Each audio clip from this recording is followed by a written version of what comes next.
helps the advancement of new, healthy churches. One of our Go pursuits is train leaders, but it's not isolated. We are able to plant churches, serve the vulnerable, reach the unreached, and send disciples through training leaders. We train leaders to make sure that churches that are going to be planted are healthy and are able to grow, and that their leaders have solid foundations to help them build the church and lead it to faithfulness to serve in their communities. Training leaders helps us plant healthy churches. Hey everybody, my name is Adam Stein and I'm the pastor of Hampton Community Church, and I just want to take a minute to share some updates with you all about where we're at so far. So we are just a few months away from a January launch for the new church here in Hampton, and right now throughout these next few months, some different things that we're having going on is preview services. We're looking to have 3 or 4 of these preview services throughout the fall semester, and there's an opportunity for us to get a feel for what it means to have church and to gather on Sunday morning and to worship and invite some people in the community as we prepare for our launch in January. So we've got that going on. And another thing that we're doing right now is just continually serving in our community.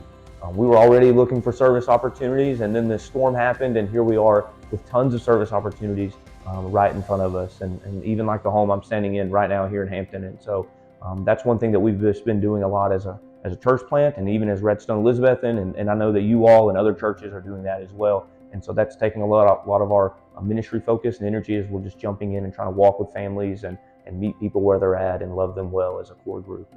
And so that's something we've got going on right now. And then another thing we're doing is we meet weekly with our launch team or a core group. And as we do that, we're doing regular trainings and equipping and just conversations about what does it mean to be part of a church plant? What does it mean to be gospel-centered? What does it mean to be bold for the gospel's sake in our community? And so we're doing that on a weekly rhythm and talking about discipleship, and as we're just trying to grow together as we look towards launch. So some ways that you can be praying for us is just pray for our core group or launch team. Pray that each one and each family would just grow in gospel boldness, and what does it mean to be missionally minded in our community. And then of course pray for our community.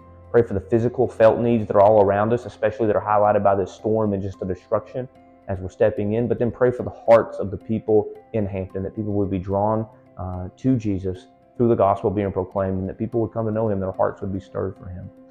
And then lastly, just pray for leadership and pray for wisdom for myself and for other leaders who are helping make some decisions as we look towards launching in January. So yeah, thank you all again for all of your support, both to myself through your prayer, but then to our church plant of Hampton Community Church. We're very grateful and very excited for what God has in store here in our community.